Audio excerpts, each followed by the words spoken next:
Através de um sonho, Deus revela ao rei da Babilônia o futuro da história mundial. Nesse tópico veremos o significado e o alcance do sonho de Nabucodonosor.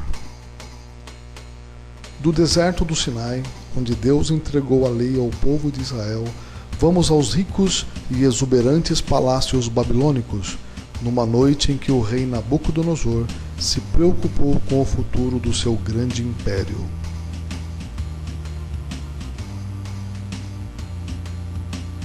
Em meio às preocupações do seu coração, o rei teve um sonho que o deixou muitíssimo perplexo, a ponto de lhe roubar o sono.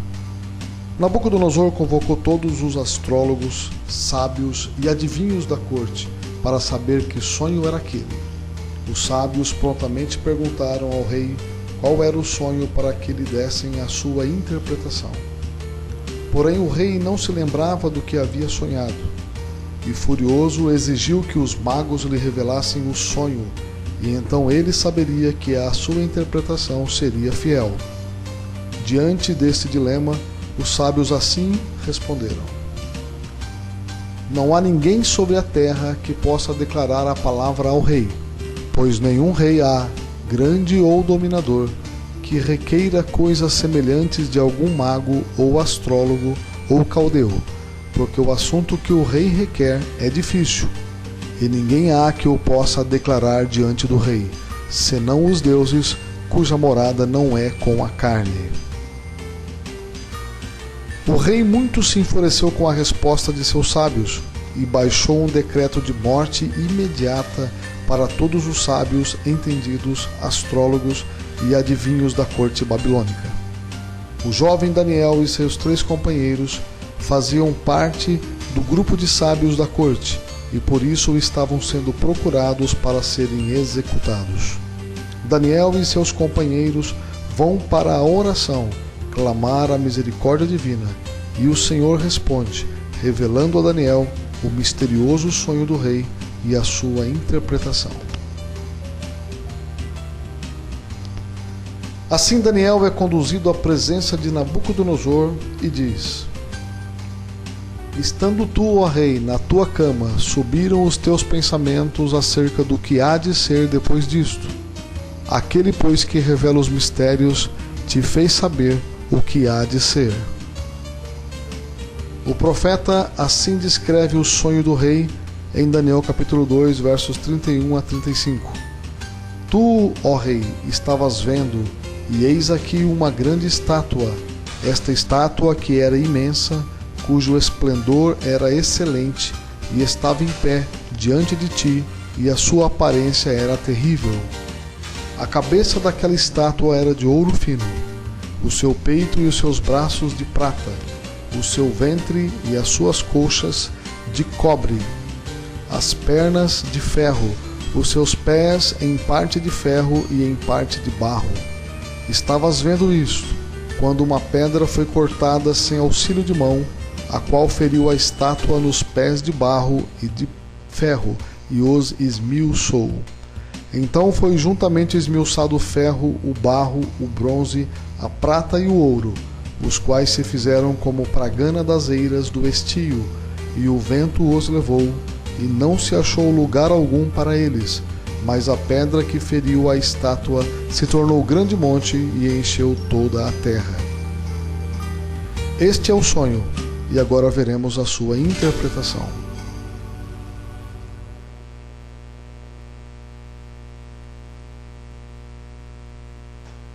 A grande estátua de metal simboliza a sequência dos reinos mundiais.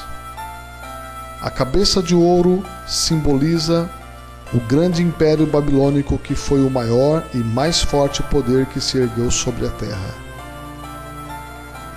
Na sequência, o peito e braços de prata representam a coligação medo-persa, que, comandada pelo rei Ciro, abate o grande leão babilônico e assume o domínio mundial. Os 2 braços representam a união de 2 forças para conquistar o poder mundial. Aqui tem a previsão da aliança política e militar da Média e a Pérsia. Deus conhece o fim desde o princípio. Alexandre Magno lidera a Grécia numa veloz conquista universal, derrubando a coligação da Média Pérsia, assume o domínio mundial. O Império Grego é simbolizado pelo quadril de bronze da estátua profética. O poderio grego é derrotado pelo Império Romano, que assume o domínio mundial. As pernas de ferro da estátua representam o Império Romano como todo o seu poder destruidor e grande extensão. As pernas são os membros mais longos do corpo humano. Assim, Roma teve o mais longo reinado comparado com os outros impérios que a antecederam. Duas pernas simbolizam a divisão de Roma em Império Ocidental, com capital em Roma, e no Império Oriental, com capital em Constantinopla. A precisão profética é impressionante. Os pés da estátua de ferro misturado com barro, terminando nos 10 dedos, representam uma confederação de nações que se levantará nos últimos dias.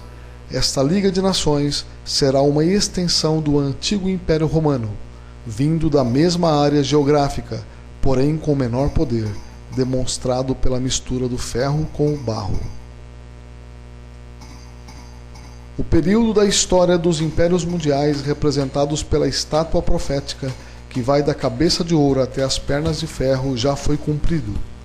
De Babilônia ao Império Romano faz parte do passado. Porém, os pés da estátua ainda é um acontecimento futuro. Posteriormente voltaremos a este assunto com mais detalhes, porque dessa Liga de Nações virá o Anticristo, o homem do pecado, o iníquo de qual fala a Bíblia.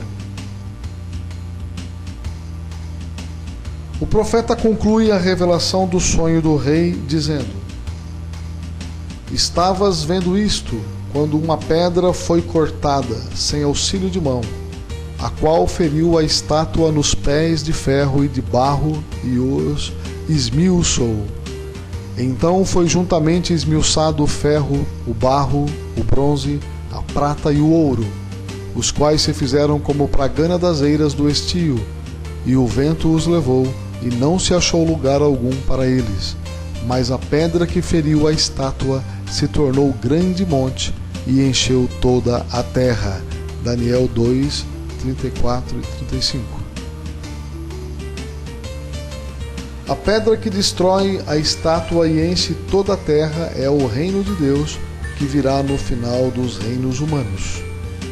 Em Daniel 2,44, assim relata: Mas nos dias desses reis, ó, o Deus do céu levantará um reino que não será jamais destruído, e este reino não passará a outro povo. Esmiuçará e consumirá todos esses reinos, mas ele mesmo subsistirá para sempre.